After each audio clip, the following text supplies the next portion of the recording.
And as a linebacker, former linebacker at Iowa State, what are your thoughts on like Mike Rose or Ryan Vance, Jake Hummel? Like, when you watch them play? Like, what do you see? What do you think? They're so good. They're so good. I mean, when you can just sit there and watch them, and they look like a flock of geese. I mean, they're running together. They're seeing the same thing. So they're well coached. They're athletes. They get to the ball. It's fun. I love low scoring, hard hitting football. So when you see those guys flying around and just laying the wood on somebody, it's the best. It's the best to watch. And so, all right, welcome back to another edition of Sound the Sirens. I've got special guests. I got my dad, of course, and then I'm not special. Special guests. We got Derrick Clark on Sound the Sirens finally, and it's very fitting for it to be the Iowa preview, and we're getting close to it. And it's nice to have a former player to talk us through the emotions.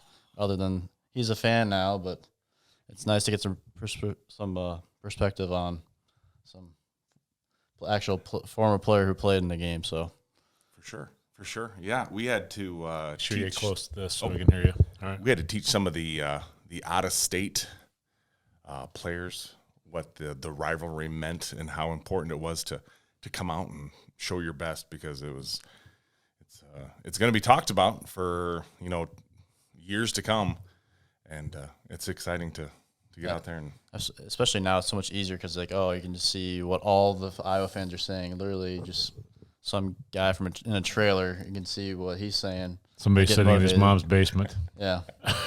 And so there's been a lot of that going on this last couple of days for sure, especially since yesterday we brought out that we were going to wear black uniforms, and Iowa fans just lost their mind. Some of them did, but some of them don't care. I mean, I think most of them freaked out yesterday that I saw. Yeah, that's kind of. Well, if we're wearing black uniforms in Iowa City, that's a different story. But we're wearing black at home, so who cares? Check out Oregon anytime you want. They can't talk really crap about. I guess we didn't play very good against UNI, but they really can't talk crap about the play we've played in the uniforms because we've only lost. We're one drive away from being still undefeated in them. So Derek, give us some perspective. Tell everybody who you played with. So obviously, the most famous person was Troy Davis. We were in the same class, so we were both juniors and then he went pro, and then I came back for my senior year. I played with his younger brother, Darren Davis. Quarterbacks, Todd Doxson, Todd Bandauer. Does Doxson have a kid on the team this year? I thought I saw somebody with the name Doxson on the back of one of the jerseys on the sidelines when we rewatched it. That would be a good thing to look up. I have no idea. Yeah. Because I know Shudak. Is it Shudak? Yeah, Jeff Shudak. Remember him? He was a kicker. His son kicks for Iowa, or did last year anyway. He's from Omaha. Anyway, so Troy Davis, obviously. Who are the other defensive guys you played with? Greg Schoen, Chinachibi, Preston Ramey, some of the we were back then. It was like we weren't a real name, like household names. But Chinachibi, I remember him because it's such a unique name. Right. I mean, yeah. Right. So we were a young defense. We were way over our heads, undersized at almost every position. We were still kind of a lot of people that after we left said that we kind of got the ball rolling on getting some recruits in besides just Iowa kids and some kids that were just the leftovers that other teams didn't want. So it's we had some tough games, and it was a blast. I wouldn't change it for anything, and I think it was awesome. So make sure you get plenty close to this. You don't have to. That'll be all right. I know it's hard. It's hard when you're doing the normal conversation, trying to look at me. It took a while for us to figure that out too. So Sure. What was the fun? So tell us a memory about the Cy-Hawk game that you remember.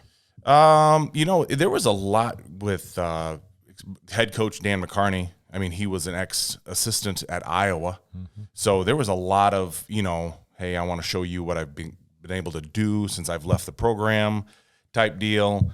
We had a lot of it was his second year. My first year. So I was a junior college transfer. So my first year at Iowa State, my junior year, was his second year as a head coach. So he's still young. He's still trying to prove himself. and new coaches, new players, and there was like I said, there was just a lot of unknown going into every game, and Iowa State didn't have a tradition as this is what we do on this day and this hour. We were just still kind of feeling our way through everything, and so I just remember staying overnight in the hotel first time before the Iowa game, and it was like people are everywhere. It's a big game. We weren't expected to do much. They had Tim Dwight and Tavian Banks, and they just had these big household Iowa names. Iowa names, and it was we held our own for a little bit, and they ended up breaking it open. I mean, for a half, we had Kinnick pretty quiet, and that was pretty awesome. But they ended up winning the game, and it was just a learning experience. I mean, it was just like I said, it was a young team growing up, and playing tough, and it was a blast. So that's right. Coach Mack's first head coaching job was Iowa State. Correct. Right. So he came from Iowa or Wisconsin? Man, I don't think he came right from Iowa. I don't think he did. From either. what I remember, I don't remember either. I kind of forgot that was his first actual head coaching job. I'd have to look on the history Yeah. on that. But Yeah, there's a lot of connections from Wisconsin to Iowa State because Jamie Pollard came from Wisconsin too. And I don't remember for sure if McCarney did. That's testing my memory. I haven't used that brain cell for a while. Yeah, so how weird is it to see you play in the early years of McCarney and seeing how he kind of grew Iowa State, and then now seeing Campbell start from where he restarted to what we're at now. And as a player, how awesome it is to see just, especially the stadium when you played versus now. Oh my gosh, it's come so far that it's unrecognizable. I mean, the fans are always the same. The fans have always been 100% in Iowa State, but just to see the updates and everything, how the way they got the program going, Campbell sticking around and had every opportunity to leave. It just says a lot for what Iowa State has going on right now, and it's electric, it's exciting, and everybody. I think that's we're getting more people involved and wanting to be a part of that. Yeah, what's your take on the black uniforms as a former player? Do you care about the black uniforms, or are you kind of a guy who likes them? Glad you brought that up. I'm glad you brought that up because I think that because when I was a kid, you couldn't watch Iowa State on TV unless you had to look, unless you went to the game and looked for it. My earliest memory of sports is sitting in my grandma's 5x5 kitchen on an old black and white TV watching the Iowa Hawkeyes play basketball. That's my earliest memory of sports. So, it's easy to see how Iowa, especially in the olden days, it became a Hawkeye state. I mean, you were able to watch them. It was a household name. They won. So it's easy to be that. So now we get into Iowa State, and I don't have a chip on my shoulder per se, but it's like that. You have that attitude that Iowa's just better than Iowa State. Mm-hmm. So for some reason, Iowa's the only team in Iowa that gets to wear black jerseys. I don't know. It's like the nerve of them getting upset that we have a black jersey is ridiculous. It's a little like us getting excited if they get to wear a white one because, white and black are pretty neutral colors, I would say. I don't know. Yeah, I can see part of it, but I can't see it at all. It just confirms how Iowa State still looked down on as the inferior college of Iowa. And if you're going to go anywhere in Iowa, and it better be Iowa or nowhere. How much do you think it is that Campbell came in, obviously – now, his first, when we played Toledo, the day of he walked the tailgate lots, and that's the way he fell in Iowa State. But the game we played we wore all yellow uniforms, and it was disgusting. And a little trial and error. And he comes in here and kind of just rebrands, and I think the black and white kind of rebranding Iowa State. So it looks sharp. They keep saying how Iowa State is unrecognizable if you have a national stage, but now where they wear black uniforms. But we've done that so many times now. But why are they still bringing it up? Because we were in the Fiesta Bowl, we were in the Big 12 championship game. Obviously, the big stage it makes more sense to wear black uniforms again. They're like, oh, that's Iowa State. That's Breece Hall. That's Brock Purdy. And, like, if we wear the red uniforms, like, I'm sorry, Derrik, we don't really have the best tradition with those uniforms. And we're actually growing a tradition of winning with these black uniforms. And there's to complain about that as an Iowa State fan. Like, what are we – like, we've gone so far to complain about what we're wearing when we're – Which one has nothing to do with the other? They're not winning because we're wearing the black uniforms. If they are winning because we're wearing the black uniforms, they ought to wear them to bed. I mean, so Right. but it's all about the brand. The recruits love them. right. That's all that matters. That's why Oregon gets so many people. They, they have a new uniform every day of the week, it seems like. So, I mean. A new style, a Right. new emblem. They Yeah. and they're What about, have you guys seen the Jack Trice logo on the helmet? Yeah, I saw that. Are they wearing those Saturday? No, that's just a fan-made thing. Oh, It my looks God. Those are awesome. sick. I haven't seen it. Yeah, it's got the Jack Trice logo on the side of a black helmet. Yeah, it looks That would look really awesome. cool. Yeah. But Yeah. So I'm excited for the black uniforms. I think it's just, another thing, like I said, to get the recruits excited about Yeah. it. It's not. it's the Instagramming world we live in. You want something that's going to be flashy, that's unique. I mean, that's just So what for if somebody it's to get upset, I mean, it's like the old emblem I used to play under. the spinning tornado. The spinning tornado. All right. It's like when they got, when they went to that, I'm sure there's people complaining about it. Well, I And mean, when they there's went people away from complaining it- about why are we a Cardinal? Because what's that got to do with a cyclone? Well, I think the history books show that we were the Cardinals at one time, and then we switched to the Cyclones, and they kept that mascot. Yeah, this is what. It Yeah, looks so like that's what that one looks like. That is sick. Yeah, That would be super That would cool. be awesome. That would be super Yeah, cool. because they've got that big Jack Trice logo on the side of that building now too. So that's pretty cool. it's just. But I mean, I'm a traditional Iowa State fan. I love our school colors, but if I don't care if they're wearing pink and green. I mean, if they're going to win, right? Who cares? And if the guy's wearing the uniforms like them, then I like them. Yeah, because all this, pomp and stance is just for whatever. But when it comes to the game, everybody's going to remember who won, Right. and who lost, and we've had to survive this whole week because we didn't put our best foot forward versus you and I. No, And but- anybody who knows football knows that's going to be a tough game, regardless of how good we're supposed to be or bad they're supposed to be. They're going to, it's their. And I think it has a lot to do with like when it's played. It's the first game. Our coaching staff doesn't really like to show much in the first couple games. And if it was like played in November, in the middle of November, we'd, like I said last podcast, throttle them. But obviously that didn't happen like I wanted to. But everybody wanted to throttle them because we wanted, like we interviewed Todd Blythe this summer, and he said, I just want to come out and look like a top 10 team. Well, I just listened to his podcast, and he obviously wasn't happy about it not winning as much as we wanted to, but who cares? I mean, at the end of the day, we're W's not are going to W. remember. I don't think we're going to remember this game. It's going to be like a throwaway game. It's like this is going to be the first game we're probably going to remember. Obviously, it's the biggest game Iowa State history, Iowa history, and game day's coming back again for the second straight time. yeah. And Then we can.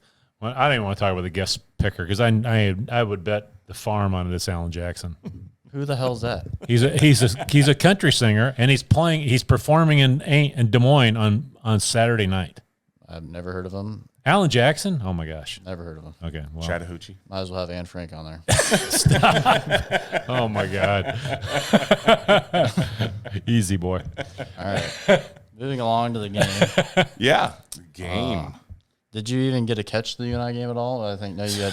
So no. Shout out Devin Clark, plays for yes. Grandview. Yeah. So we're on our way home, and I had to listen to on the radio, which isn't the same, but got to listen to Ryan Harklaw give his field report, and it was awesome. It was awesome. So regardless of how we look, I think the only way we come out of that with a black eye is if we lost. Yeah. So no disrespect to UNI. I mean they just don't. They're just not going to roll over, and they put their best foot forward, and they got athletes. They're on scholarship too, so it was. But fun it game. never felt like we were gonna lose the whole time. No. Even when they had the ball, they had the ball at the end of the game to drive down to score, but it never felt like they were going to. And obviously, they just threw like a punt of a pick at the very end to the Deshaun Young. Well, they never really crossed the 50, after that first drive. I mean, and I predicted the score being 28-0, and minus that long run that they broke, that was pretty close. I mean, Yep. I think everybody would have felt better if we would have got a touchdown on that last drive rather than a field goal. But I listened to Campbell's press conference, and he just said, our defense is playing so well that, I wanted to make it to the point where they had to score a touchdown to win. And I think, I've tried Campbell's. I mean, there's not many times Campbell's been wrong. So, I mean, at some point we need to just say, what? We're going to trust that guy. Yeah, right. We're Exactly. I'm better than the guy that's on his PS4 or whatever, thinking that he knows what play to run. So, Well, in Iowa, I mean, it was the first game of the season. They didn't look spectacularly great. And on the other side there, Indiana looked horrific. Indiana didn't beat a team with a winning record last year. No. And I don't know where all the hype was about it. Because they beat Penn State the first game. There was no fans. And then that one quarterback had a diving catch. It was a cool diving catch at the end of the game. That's basically all Indiana. Which sweet. All these Indiana fans that were talking smack about how they should have been the Fiesta Bowl last year and not Iowa State, and look what happened. Yep. Yeah. So, Petrus didn't have a great stat line. I mean, his yards per catch. I think his yards per catch for the receivers like 5 yards, and besides Goodson having that long run, I think they had a pretty average day. But it's football. I mean, when you have a couple pick sixes. That's going to flip the score in a hurry. And especially against Iowa. And it also changes the way Indiana's playing. Yeah. Exactly. Yeah. And like Mike Tyson said, everybody's got a game plan until you get punched in the exactly. mouth. So, that's right. Yeah, we wanted to win by 50, but it didn't, this week we want to win by 50. But once we get in that game and the helmets get strapped up and everything starts happening, it's going to be exciting. I think one of the points that I've heard people talking about, which I think is going to be valid, is that Petrus has never played in front of a hostile crowd before. Because last year he played in front of nobody. And last week he played in front of his home fans. Yeah. So this is his first true road test in what's going to be unbelievably hostile environment. Unbelievably hostile. But I'm pretty sure Nate Stanley's first road game was at Iowa State, and he came and won too. But I'm just tired of hearing about that stuff. I'm like, can we just be better than them? Right. If you go down the roster, we position by position, we are like better in a lot of skill positions. For sure. Just Kohler's coming back and playing, hopefully. And he's a key part of our offense who no one really talked about last week, that he wasn't he's been the safety blanket for Purdy the entire time Purdy's been here. And him being gone last week is really something that the national media is not really talking about. Right. And I think you nailed it on the head right there. Is like when I played, you could go across the board, and I'm pretty sure they would get the tip of the cap on who was the better player at each position. And I think that's what we got. What Campbell has, I say we. What Campbell? Well, you can say we. You actually wore the uniform. I mean, what Campbell has going in Iowa State. It's exciting. It's fun. Vegas thinks Iowa State's going to win. Right. So I mean, we're a good team. We're a good team coached by a good coach. And I'm so excited to see the game. There's only two things that I would wish. One I'm concerned about, the fact that they said Breece Hall's been dinged up all fall. I hope he's not. I mean, and that's one of the reasons that he wasn't maybe performing at his best Saturday. I haven't heard that anywhere. I have in 2 different places. Okay. And Sean Shaw, they don't think is going to play yet because he's hurt too. He was in street clothes on, so he's our 6'6" receiver who would be a difference maker too. Those 2 guys. I hope it's all coach speak that Breece is really not that dinged up, and Kohler doesn't play again. That's a game changer. Yeah, but we really didn't even try or use our tight ends. No. We just I don't know what we did last. I don't know what the game plan was. We just came out there and ran 6 plays. Well, I mean, right. We have somebody in the connection with that works in the stadium, and they said they literally ran 3 formations. Last weekend. Yeah. So, I mean, a lot of zone reads. Keep it real vanilla. Yeah. I mean, it's not like we're not going to show them something they haven't seen. Right. But I think we probably have a lot of film on what Iowa's going to do. I mean, Iowa's probably going to do what they do. I mean, I think so. And, I hope – I mean, we're kind of talking down, but I think we got – Brock Purdy has to beat Iowa. This is his last year. This is it. He's got to beat Iowa. He's got to beat Iowa. We need to stop. I'm so sick of hearing about the 5 straight wins. I think we would have got him last year in Kinnick because we had a team last year too. But this college game is back. Jack Trice is full again, it's going to be electric. Fans make a difference. I know they can't put any points on the board, but they can maintain that. What am I thinking of? It's just that momentum. Yeah, they can maintain momentum. I think it's going to be a low-scoring game. That's my prediction. I think it's going to be a low-scoring game. I think points are going to be at a premium, and this game's going to be decided in the trenches, even though Brock Purdy needs to throw that ball. But it's going to be, I think it's going to be a slobber knocker, and it's going to be, we're going to. Yeah, I honestly think, I totally agree. I think it's going to be a defensive struggle. And that being said, a pick six will flip the game in a heartbeat, or a scoop and score. Yes. Any of those things will change the complexion of the game at all. Because, if Iowa gets up, they're going to, try to bleed everybody to death. And if we get up, we're going to do the same thing. Do the same thing. So it could, there could be either team is up 14 heading into the fourth quarter, they're going to just do everything they can to run out the clock. And if you look the last 2 years we played, what's the main difference has been special teams. Oh, yeah. Corey Dunn kicked it, averaged 14 yards a punt in Kinnick. And then the Detrone Young. That might be an exaggeration. I don't know. It sure felt like it. I think it's closer to that than 60. So, yeah. And then obviously the Detrone Young debacle, which he got a pick last game, so I was kind of happy for him. Yeah. So, I hope he kind of redeems himself, because I got to give the Hawks. He's pretty. Anthony Johnson, probably one of the best cornerbacks we ever had. But Detrone Young is pretty darn good for Iowa State wise.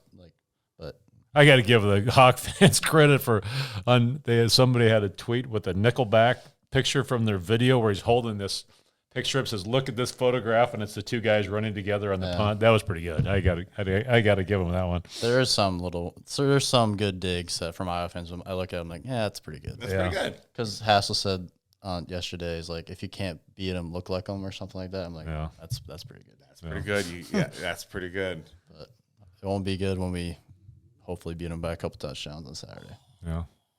Yeah, I mean, if we're up a couple touchdowns, I like our chances, because I think, I haven't seen the Hawks play enough, but if we've got a considerable lead, 14 points up on the Hawks, the way they play is probably more like 21. Yeah, for sure. Yeah, for sure. I mean, they don't look like an offense that's going to be explosive to put a lot of points on the board. And I think if we can get up, I like our D-back matchup with theirs. I mean, because we got some kids that are really good, even in the 2 deep back there. So. And as a former linebacker at Iowa State, what are your thoughts on Mike Rose or Ryan Vance, Jake Hummel? When you watch them play, what do you see? What do you think? They are so good. They're so good. I mean, when you can just sit there and watch them, and they look like a flock of geese. I mean, they're running together. They're seeing the same thing. So they're well coached. They're athletes. They get to the ball. It's fun. I love low scoring, hard hitting football. So when you see those guys flying around and just laying the wood on somebody, it's the best. It's the best to watch. And so you say everybody wants this, high flying offense, scoring 100 points. I'm just like, you know what? Go watch arena football if that's what you want to see. I want to see some defense and some hard hits, and just watching the game as everybody's trying to put a game plan together, making some adjustments at halftime and come out and executing. It's real exciting just to see how the whole game unfolds. And I hope we have some opportunities to put some points on the board. Like Craig said, that special teams, it's going to be a huge factor. You get that one turnover. I don't even care if it's a pick six, just a turnover to flip the field, get a short field going in, a fumble. Like I said, points are going to be a premium.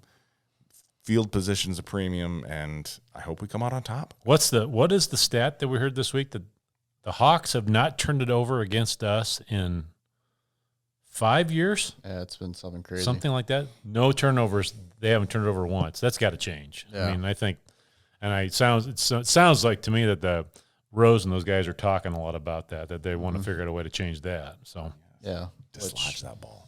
Which about these huge games that we've been in, that's pretty been in, there's so many weird things that have happened, like the weather delay, the Big 12 championship game where our special teams, I don't think, could play worse. like the kickoff, and we just been set. We just need our offense to treat our defense well, like give them rest, because when Iowa just runs it down your throat and we go out in 3 and outs, it's kind of hard to contain that the rest of the games. Because like Iowa State games in the past, that's where it happened. Like I can't remember the running back, like Wiseman just ran down our throats the whole game. Just like averaged 7 yards a carry. It was one of the boringest games of all time. But yeah, I just don't want that to happen. Frustrating games. Frustrating. When you can't stop it and it's right there. It's very frustrating. As Iowa State fans, we're so used to like, oh, if they run the ball, they're going to get 8 yards here. Hopefully we strip it. That's the only way we're going to stop it. Like, that's changed. And that's changed. It's changed, and it's very weird. And I saw Will McDonald got tied for second in Iowa State history in sacks, and last game was his first start. That's a wild stat. And the first play of the game against UNI, nobody blocked him. Yeah, it's a sack. Hey, I mean, it's a sack in the stat book. That counts. McIlvain from UNI probably said, "What? I mean, I can't believe." You know who this guy is, right? The chalkboard. Supposedly the guard and the tackle, one of them thought it was on 2. Yeah. And they ran into each other, and that's why I didn't have to go back and watch it. If you go in the chalkboard in the UNI locker room, number 1, block Will McDonald. Yeah, right. You might want to put a hat on that guy. Yeah. Right. Yeah, so and there's been some other news that Cincinnati, BYU, UCF, and who else?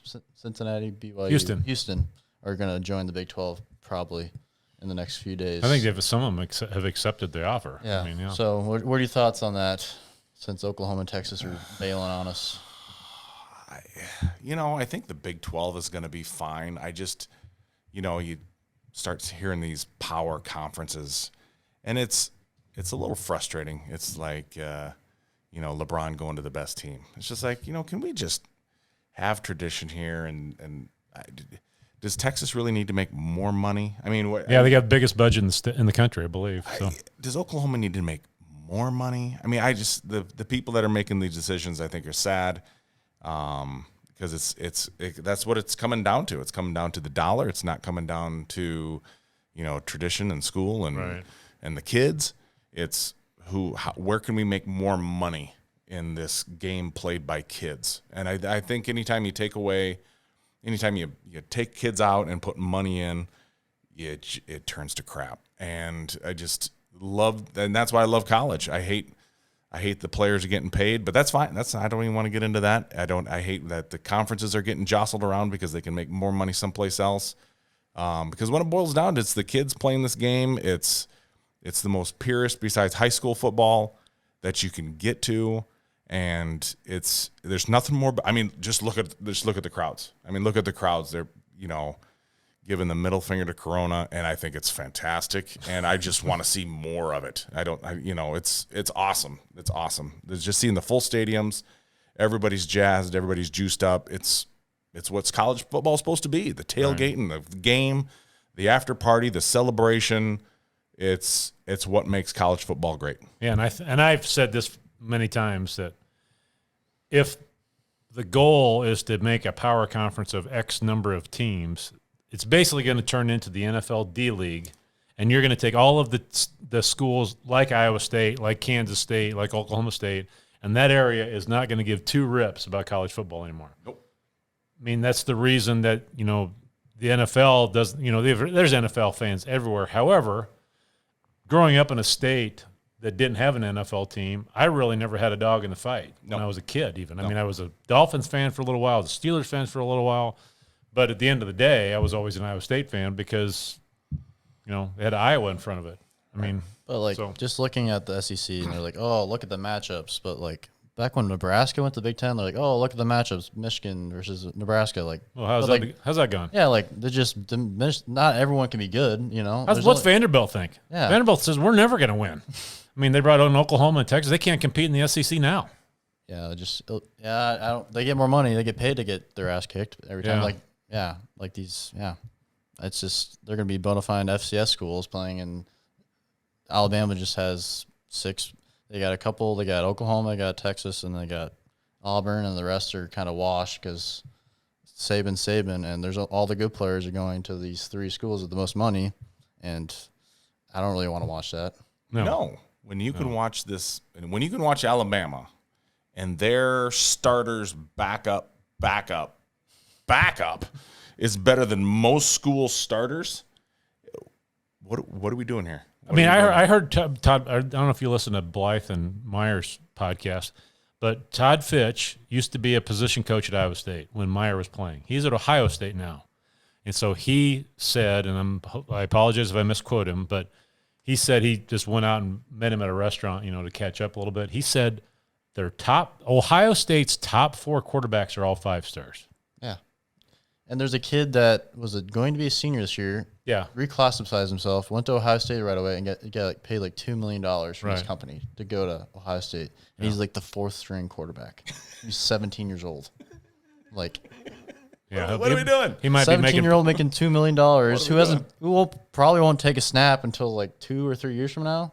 Like, or he'll never take a snap. Yeah. He'll burn through the money and be making pizzas at Casey's in the next 5 years. I mean, that's happened before. It's just going to be. I don't know about the Casey's thing, but maybe come and go. Papa John's. Who knows? Yeah. Quick Star. Quick Star. Yeah. So, yeah, there's a lot of change, and like I know Derrick's not really more of a. You're a traditionalist. You don't like. I remember you hate LeBron. Hate LeBron. Is there? I don't like to use the word hate. Yeah, I don't like that guy.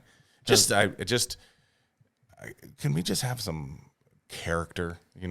Some good dudes out there doing the right thing because it's the right thing to do. And then every time that guy turns his head, it's just like that's not. I'm glad I'm not like him, and I'm glad I don't want to be like him. And I'm a Michael Jordan fan, and always will be. And I know you didn't, but other than Space Jam, you don't like Space Jam. I know. I don't like Space Jam. So hey, I got a question for you. So the Hawks are selling beer in the stadium. No. Okay, but it's the furthest away from the student section. So I don't know if you saw that picture on Twitter. Obviously, that one guy didn't quite make it back to the concession stand. He passed out next to the trash can. So, do you think we ought to be selling it at Jack Trice? What's your opinion? 100%. Oh, it should be. 100%. Okay. It's. So hypothetically, we sell beer at the stadium Saturday, and the third play of the game, Ashim Young gets kicked out for a targeting. What happens? There's going to be so much beer on that field. It's like if you're 21, you can drink. If you have a valid driver's license and you're 21, I've never understood. Yeah, okay, it's a college, okay. Yeah. And if you don't think there's drinking going on in college outside of the game, it's just if I go to a game, I want to have a beer. I want to enjoy the game. I'm not going to have 15 beers and just get, carried out of the place. That's excessive. I think, everybody's going to have, you're going to have that guy. But I think most people there are, they want to go and have a good time. They want to have, it's like, I'm not going to go golfing unless I can have a beer, So to go to the game, it's just one of those, you get a popcorn, you get some beer, you watch the game. It's awesome. The extremes of anything is going to be bad. So you just, you got to take care of yourself and don't let it get out of hand. And, I'll disagree with you guys on that one. I kind of like the family atmosphere of it. We don't need it, especially this game. We don't need more alcohol added on to what's going to happen. And there's a lot of nastiness that goes on. And like, I've only been to a couple of NFL games, and the only difference I've seen is like the drunkenness of the game. There's so many people just pounding beers, and you're talking about comparing an NFL game to a college game. Also with Iowa State, I know that ends out because my friend Chris Witzke, who was a security for Iowa State, I'm like, if that's the case, we're selling beer, we need actual security, not. You don't think Witzke can handle it? DMAC baseball players who are volunteers out there, you know what I mean? Yes. We'll have to up the budget for security. Yeah. If that was the case, we got beer in the state. Yeah, and I don't think that, I listened to Pollard or somebody talking about they don't make that much money on alcohol sales if they the stadiums that do sell it. Because Iowa is struggling with getting ticket sales, I think, over a couple of years. We're kind of getting even with them, which is nuts because they have a 6,000 advantage on our stadium. And with it's so much easier to stay at home, watch games, especially with Corona. I feel like that's going to be an issue down the line. And Iowa had to increase their fan experience, so they're adding a beer onto the stadium. That's what I think personally. That's why they did it. Yeah, because before you had to be a part of an elite club to be able to have a beer in the stadium and watch the game. You still can in Ames, but I mean, it's a caste system in Ames, Iowa. Yeah. No, you make a great point. I don't think it's, but like you said, if you're just trying to sell beer to make money, you with that kind of responsibility, you better take care of the casual fan that just wants to go and not have beer spilled down his neck because this guy's getting overserved. Yeah. Because one bad experience in stadiums, the wife will never want to go again. Nope. The kids will never want to go again. Oh, They'll yeah. just stop being fans if like some jerk is just like spills beer on them or just. So I'm just thinking of as a little kid going to a game. I got to tell your grandma story. So my mom and dad used to go to the Big 8 tournament in Kemper Arena in Kansas City every year. And they were sitting in the balcony. And one year, a guy comes up. He's sitting behind my mom. So this is, 25, 30 years ago. Comes up and has a full beer and dumps it right down the back of my mom. He says, I'm sorry, and everything else, goes back to the concession stand and gets another one. And comes down, sits down, and does it again. But then she did end up going back to the Big 8 tournament, I think. So that's the kind of stuff that can be a game changer when you're starting to serve alcohol because you got people that don't like it in general, in the general place. That's why they don't go to bars. And so now if you're mixing those people with people that are drinking too much, I mean, I don't know. I am kind of on the fence about it. I mean, I don't know I don't really care if they did start selling it. I'm not upset that they don't. I mean, I don't know. I mean, because we've talked about this before. Are they going to then now if you sell beer in the stadium, do you keep people from going out at halftime then? Yeah, you'd have to do that, right? I mean, because this isn't our first rodeo. No. There's alcohol in that stadium. There is. In the student section today. There is. Especially last year when you could bring whatever, like as long as it's full to the top, you can bring anything in last year. Any snacks. It was 2 years ago. It was a free for all. 2 years ago, I took my daughter to the TCU game, and it was around Halloween. And some guy dressed up as Winnie the Pooh because they were wearing costumes, had 8 beers shoved in the leg of his Winnie the Pooh costume after halftime, and a cop saw him, and he kept pulling him out, and it was like a circus act, and then he looked at the cop and goes, can I just keep one? He goes, you want to go to jail? He goes, nope, here you go. Here you go. So it's a great topic for debate. I think you can argue both sides and come away pretty satisfied, but if you're, like I said, it's not our first rodeo. It's not a game changer. It's not a game changer. And there is a lot of alcohol there anyway. Because you can drink all the way up to the game, walk in, go out at halftime, get loaded up again, walk in for the second half. I'm not going to say I don't think we should have like the beer guy calling out beers walking up and down the aisles. Yeah. I don't think we need to go that far. But if there was a couple spots that you can go grab a beer, I don't. Yeah, we could probably debate this for we could. good while. Yeah. So we got RVTV in town tonight. That's where we're recording this, and then we're heading downtown with all of the Keith Murphy and all those guys are in town in the big town of Humboldt, Iowa. Got to see if we've got enough Busch Light down there. But we might run out of Busch Light. So you're going to be able to come down after. So after go to high school practice. Yep, got to go to high school practice. Then after we have the Iowa State tug of war. Oh, you're in that? Yes. So tell us, you had the hang clean record at Iowa State football for decades. For a while, so I hang cleaned 385 for 3, and now what's the record now? I don't even know what it is. I wonder who broke it. You know, we probably could ask Trevor, and he probably would know. Yeah, he would know. And so you had it for a long time. That was a lot of weight, and then it's like now the kids are lifting more, and I think kids are bigger. It used to be like hang clean is like one of the hardest. Right. Like the hardest lift. If you've never done it before, it's one of the more because there's timing. There's a lot going on by just getting underneath 800 pounds with a back squat and just standing up. So there's a lot of moving parts and your whole body's moving. And yeah. So who's in the tug of war on your team? So Ryan Harklaw, Nick Schluter. Because the other team's got to be Brady Ross, Tyler Nielsen. Ryan Goodell. So yeah, it's going to be. We outweigh them. We're older. We're heavier. You got a new knee. I got a new knee. That's right. So there's no excuses this year. We killed them last year. It we did it a couple times, and we just there's no weight class. I mean, so they Right. don't weigh us and it's like, okay, you can't be over 2,000 pounds. I think we're like, yeah. Is Bruce going to be in there too? I hope so. I mean, he's going to be coaching. I mean, he's going to be cheering us on. I think we have Daniel Foth. Is Dresser going to be here too? He is this youngest and the smallest at like 240. Oh, wow. So he's the smallest guy at our team. I know that. So. Well, yeah, I'm sure Nick Schluter will be towards the back somewhere. Yeah, we're just gonna tie the rope around him and tell him to sit down. They're not pulling that guy. They're not pulling that guy. Yeah. So let's get some game day predictions for Saturday. What's the score? What do you think happens during the game? What's your feel for Saturday? Like I said, points are at a premium. Field goals. I think we win. I think we win 20-13. Yeah, I'll have Dad go because I'm still thinking. I said this to a buddy of mine last night. Now I'm going to stick to it. I'm going to say 14-10. I mean, I think you're right. Points are a premium. You know, the thing that I'm worried about is what if we get into a shaggy game? Yeah. Where the defenses are so good, it's all field goals. I'm not liking that at all.